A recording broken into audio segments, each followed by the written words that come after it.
કાઠિયાવાડમાં બનતા મેથીના ભજીયા કેવી રીતે બને, એકદમ વ્હાઈટ પોછા રૂ જેવા ભજીયા બનાવવાના છે આપણે. અને કેટલો લોટ લીધો, કેટલા પાણી નાખવાનું, કેટલા સોડા લેવાના, કેટલું નમક નાખવાનું, કેટલી મેથી લેવાની, બધું આપણે એકદમ કમ્પ્લીટ જોખીને બતાવશું. અને કયું બેસન લેવાનું અને કયું લોટ નહીં લેવાનો, બધી માહિતી આપણે એકદમ વજન કરીને બતાવેલી છે. વિડીયો જોતા રહેજો. નમસ્તે મિત્રો, જય માતાજી, બાપા સીતારામ, જય શ્રી કૃષ્ણ. આપણે મેથીના ભજીયા બનાવવાના છે. જો કોઈ તમે ધંધાનું આયોજન કરતા હોય ને મેથીના ભજીયા બનાવવા હોય, વણેલા ગાંઠિયાને મેથીના ભજીયા બનાવવા હોય, તો આવી રીતે મેથીના ભજીયા બનાવજો. અને આ ચોમાસાની ઋતુમાં વાડીએ પ્રોગ્રામ કરવો હોય, કોઈ પ્રોગ્રામનું આયોજન કરવું હોય, તો આવી રીતે મેથીના ભજીયા બનાવજો. તો આપણે 400 ગ્રામ લોટ લઈએ છીએ અને એમાં કેટલી મેથી જોઈએ, કેટલા સોડા જોઈએ, કેટલું નમક, પાણી બધું જોખીને બતાવશું. આ લીલા ધાણા લીધા છે, આ મેથી લીધી છે, એટલા મરચાં નાખશું. તો આપણે પહેલાં ધાણા મેથીનું કટિંગ કરી નાખીએ. આપણે મેથીને ડંઠલ હોતા જ કટિંગ કરી નાખશું. પહેલાં આપણે મેથીના પાનને કટિંગ કરી નાખીએ, પછી મેથીને ધોઈ નાખશું. 700 ગ્રામ ભજીયા બનાવવા માટે મેં અહીંયા 100 ગ્રામ જેવી મેથી લીધી છે, 100 ગ્રામ ધાણા લીધા છે અને 50 ગ્રામ તીખા મરચાં લીધા છે. આવી રીતે કટિંગ કરી નાખવાનું. આ ડંઠલનો મેથીના ભજીયામાં સરસ સ્વાદ આવે.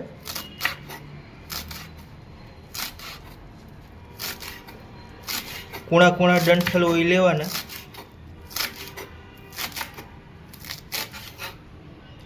એટલા નહીં કાઢી નાખતા આપણે. હવે આ ફેંકી દેવું. ધાણાનું કટિંગ કરી નાખીએ. ધાણાનું પણ આપણે એવી રીતે જ કટિંગ કરશું. નીકળી મેથી વધારે નાખશું તો મેથીના ભજીયા કડવા લાગે, પ્યોર મેથીના. એટલે હારે ધાણા જ નાખવાના, બીજી કોઈ ભાજી નહીં નાખવાની, ધાણા નાખવાના. આવી રીતે ધાણા મેથીને ડંઠલ હોતા જ કટિંગ કરી નાખીએ. ધાણાના પણ થોડા ડંઠલ નાખવાના.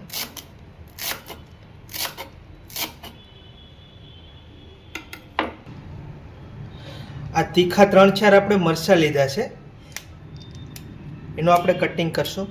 આ મેથીના ભજીયામાં મરચાં નાખવાના, આમાં તીખા જ નાખવાના અને એનું કટિંગ જ કરવાનું. તો આવી રીતે આપણે કટિંગ કરી નાખીએ.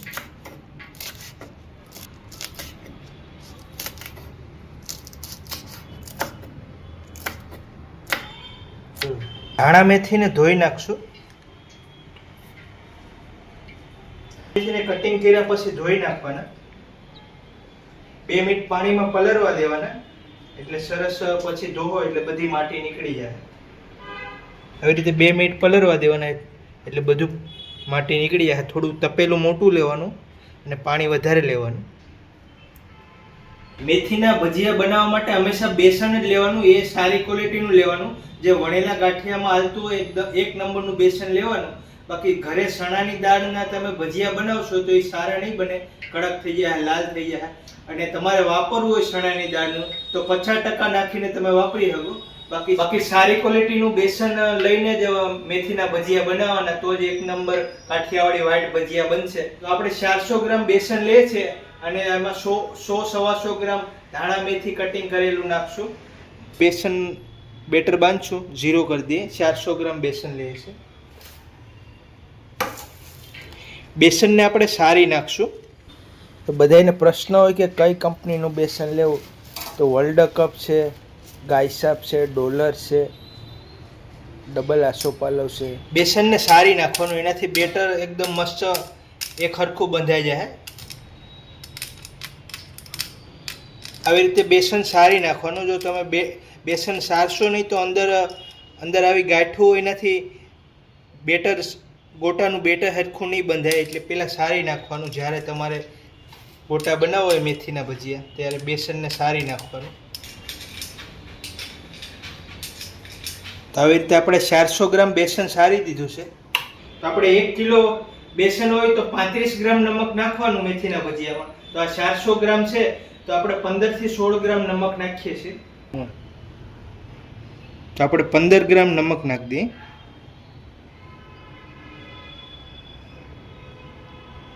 15 ગ્રામ નમક થઈ ગયું છે.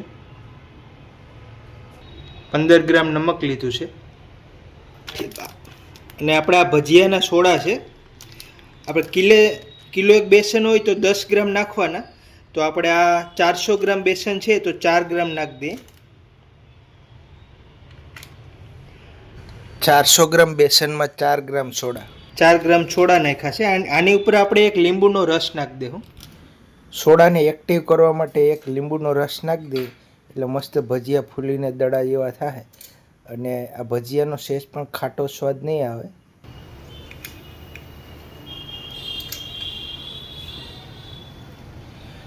આનાથી સોડા એક્ટિવ મસ્ત થઈ જાય અને ભજીયા પણ સહેજ પણ ખાટા નહીં થાય, મસ્ત સ્વાદ આવશે.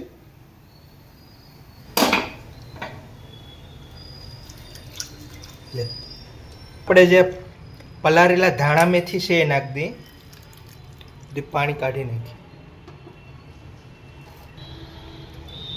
જીરો કરી દીધો છે.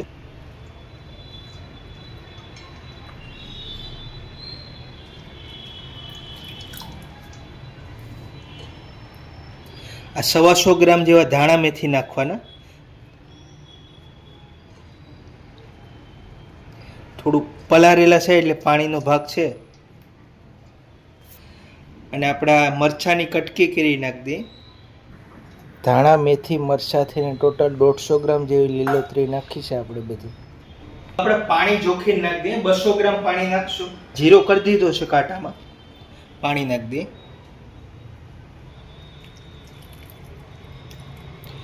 એટલે આપણે 200 ગ્રામ પાણી નાખી દઈએ.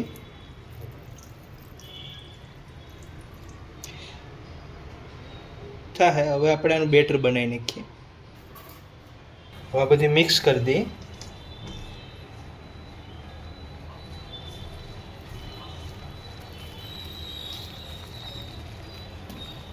આવી રીતે મિક્સ કરી દેવાનું.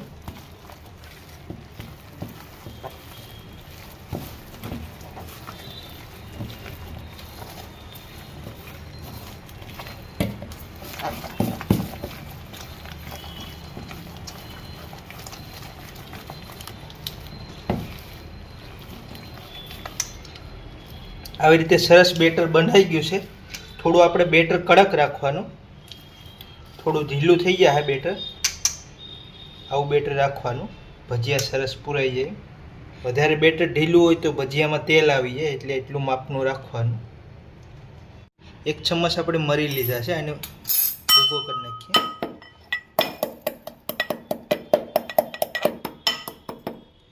બહુ વધારે નહીં ભૂકો કરવાનો. 2 ટુકડા થાય એટલું કરવાનું. 1 ચમચ ધાણા નાખીએ. એને 2 ટુકડા કરી નાખીએ.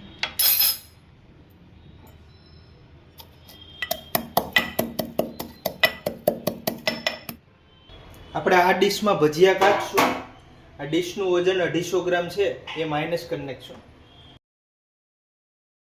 જે મરીને ધાણાનો મસાલો કૂટ્યો હોય ને તાજે તાજો જ નાખવાનો. એનાથી ભજીયાનો ફ્લેવર મસ્ત આવશે. હવે આપણે આ બેટરમાં નાખી દઈએ. બનાવો ત્યારે હાથ ધોવા માટે આ પાણી રાખજો. આવું એક હાથ લૂસવા માટે રૂમાલ રાખજો. અને આપણે હવે ભજીયા બનાવવા માંડીએ. આમાં કિલો 1 જેવું તેલ પૂર્યું છે. તેલનું ટેમ્પરેચર ચેક કરી લેવાનું. મીડિયમ તેલ રાખવાનું, બહુ ફાસ્ટ નહીં રાખવાનું. તેલમાં ધવાડા નીકળી જાય એટલું તેલ નહીં ફાસ્ટ રાખવાનું. મીડિયમ તેલમાં જ આપણે ભજીયા પૂરશું. એમાં આપણે જ્યારે ભજીયા પૂરીએ ત્યારે તેલનું ટેમ્પરેચર થોડું ધીમું રાખવાનું. ભજીયા પાકવા ન થાય પછી તમે થોડો ગેસ ફાસ્ટ કરી અને તેલનું ટેમ્પરેચર વધારી શકો તો આપણે ભજીયા પૂરી દઈએ. મસ્ત ભજીયાનું બેટર થઈ ગયું છે. હવે આપણે ભજીયાનો પેલો ઘાટ બનાવી દઈએ અને આપણે આ ભજીયા સાથે ભજીયાની એક ચટણી પણ બનાવશું. એટલું બેટર લેવાનું. આવી રીતે ભજીયા પૂરી દેવાના. તમે ભજીયા પૂરો ત્યારે તેલ પહેલા બહુ ફાસ્ટ નહીં રાખવાનું, મીડિયમ રાખવાનું. જો ફાસ્ટ તેલ હે તો ઉપર ભજીયાનું પડ પાકી જાય અને અંદર બેટર એમણે રહે, બરાબર ભજીયા પાકશે નહીં. એટલે ભજીયા પૂરો ત્યારે ધીમા તેલ ઉપર જ ભજીયાને પૂરવાના એટલે અંદરથી પણ ભજીયા પાકી જાય. આવી રીતે એક એક પૂરી દેવાના.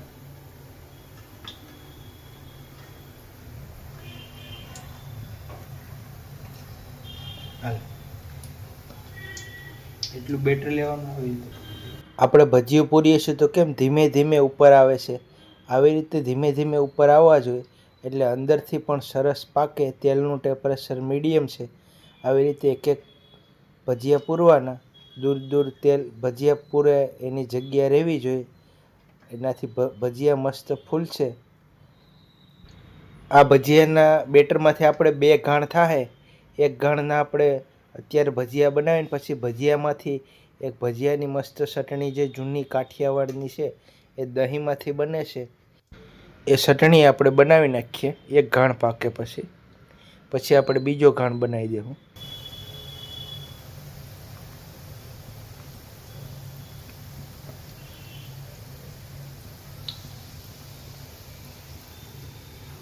એટલું બેટર વધ્યું છે, આપણે આના બીજો ઘાણ કરી નાખીએ. આવી રીતે પાણી ભરેલું હોય, એક ઘાણ તમે પૂરો એટલે હાથ ધોઈ નાખવાના. આવી રીતે તમે ધંધાનું આયોજન કરો તો આવી રીતે રાખવાનું સેટઅપ. હાથ ધોઈને હાથ લૂસી નાખવાના. ગેસ ફાસ્ટ કરી દેવાનો. ભજીયા જો ઉપરથી આવી રીતે ફીણ થવા માંડી ગયા એટલે આમ ભજીયા ફેરવી નાખવાના.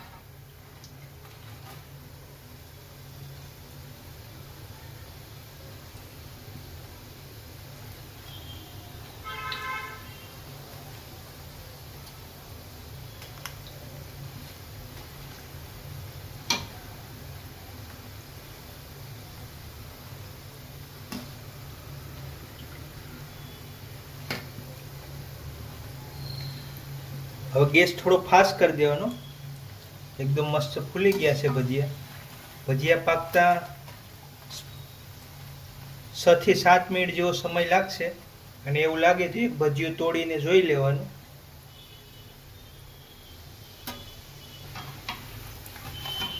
તો આપણે આ ઘાણ કેવી રીતે પાકે એની ફૂલ પ્રોસેસ બતાવીએ છે. તો તમે આ કેવી રીતે બેટર બનાવ્યું, આપણે કેટલું ટેમ્પરેચર રાખવું, કેટલી બધી માહિતી આપી છે. હવે આપણે એક ચટણી બનાવી નાખશું બાકી છે, અને બીજો ઘાણ પૂરી દેવું. પછી આપણે વજન કરીને બતાવશું ટોટલ ભજીયા કેટલા છે. અને તમે વિડીયો કયા શહેરમાંથી જોવો છો એ અમને કહેજો, વિડીયોને લાઈક કરી દેજો. આપણે આ બેટર આવી રીતે બધું જોખીને માપ્યું છે એટલે આ ભજીયા તેલ સેજે નહીં પકડે.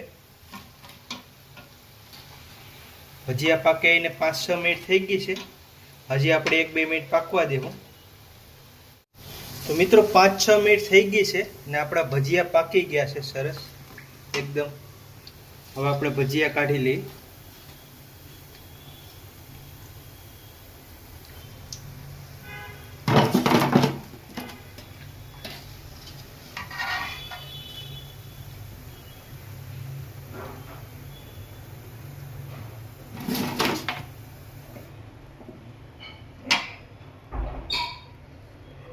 તો મિત્રો આ ભજીયા માટે ખાવા માટે આપણે ભજીયા સાથે ભજીયાની ચટણી બનાવી નાખીએ.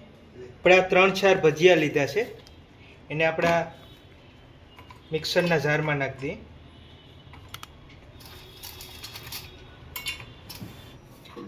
આ મિક્સરનું જાર છે, એમાં આપણે આ દહીં નાખી દઈએ. આ અમૂલનું દહીં આવે એ નાખી દઈએ. 200 ગ્રામ જેવું દહીં નાખ્યું છે, અને અંદર આપણે જે ચટણીમાં મસાલા પડે એ મસાલા હવે નાખશું. સ્વાદ અનુસાર નમક નાખી દઈએ. કલર માટે અને સ્વાદ તીખાશ માટે આપણે કાશ્મીરી મરચું નાખીએ છીએ. આનાથી કલર મસ્ત આવશે, તીખાશ ઓછી આવશે. સહેજ આપણે હળદર નાખીએ. હળદર વધારે નહીં નાખવાની, થોડી નાખવાની. 1 ચમચ જેવું ધાણા જીરું પાવડર નાખી દઈએ. થોડો આપણે ગરમ મસાલો નાખી દઈએ. ગરમ મસાલો સહેજ જ નાખવાનો, વધારે નહીં નાખવાનો. આ ખાંડ છે. આપણે ચટણીમાં ખટાશ, તીખાશ, ગળાશ, ખટાશ દહીંથી આવી જાય, અને આ ગળપણ માટે આપણે ખાંડ નાખી દઈએ. 2 ચમચ ખાંડ નાખી દઈએ. થોડું પાણી નાખી દઈએ એટલે સરસ પીસાઈ જાય. હવે આપણે મિક્સરના જારમાં પીસી નાખીએ.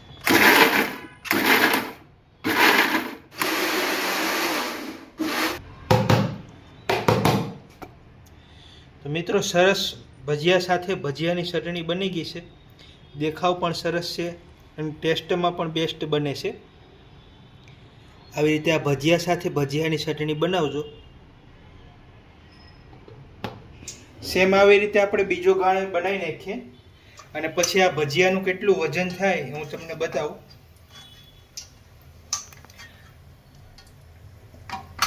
અને આપણે 100 ગ્રામમાં કેટલા ભજીયા આવે એ પણ બતાવીશ તમને.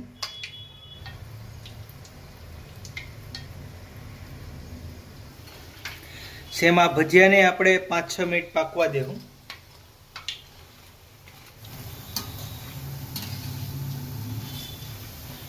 તો મિત્રો 6-7 મિનિટ થઈ ગઈ છે. આ બીજો ઘાણ પણ પાકી ગયો છે, આપણે કાઢી લઈએ.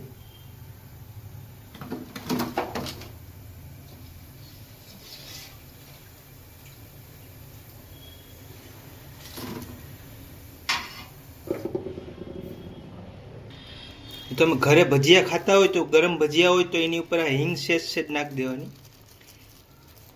એટલે મસ્ત મસાલા જેવા થઈ જાય. સેજ હિંગ નાખી દેવાની અને ખાવામાં પણ પસી જાય, વાયડા ના લાગે. નું વજન માઇનસ છે ને આવા ભજીયાનું વજન બતાવું તમને. તો આ 700 ગ્રામ જેવા ભજીયા બન્યા છે આપણે 400 ગ્રામ લોટમાંથી. 700 ગ્રામ ભજીયા બન્યા છે. અને એની આરે આપણે આ ચટણી બનાવી છે.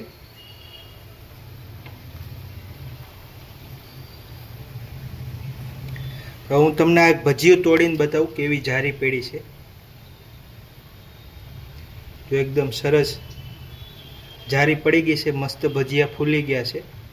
અને આ આપણે ચટણી બનાવી છે, એકદમ સરસ ચટણી સોટી જાય છે. તમે ચટણી જો, અને આમાં દહીં, ખાંડ, ભજીયા નાખેલા છે એટલે સરસ સ્વાદ આવશે. તો આપણે આ 0 કરી દીધો છે અને 100 ગ્રામમાં કેટલા ભજીયા આવે એ બતાવી દઉં તમને. તો આ 100 ગ્રામમાં 6 ભજીયા આવે અને મરચાં અને આ ચટણી.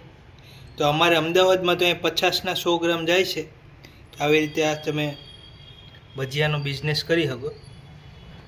ભજીયાનો વિડીયો સારો લાગ્યો તો વિડીયોને લાઇક કરી દેજો, શેર કરી દેજો. ચેનલમાં નવા હોય તો સબસ્ક્રાઈબ કરી લેજો. મળીશું અગલા વિડીયોમાં. ત્યાં સુધી જય માતાજી, બાપા સીતારામ, જય શ્રી કૃષ્ણ.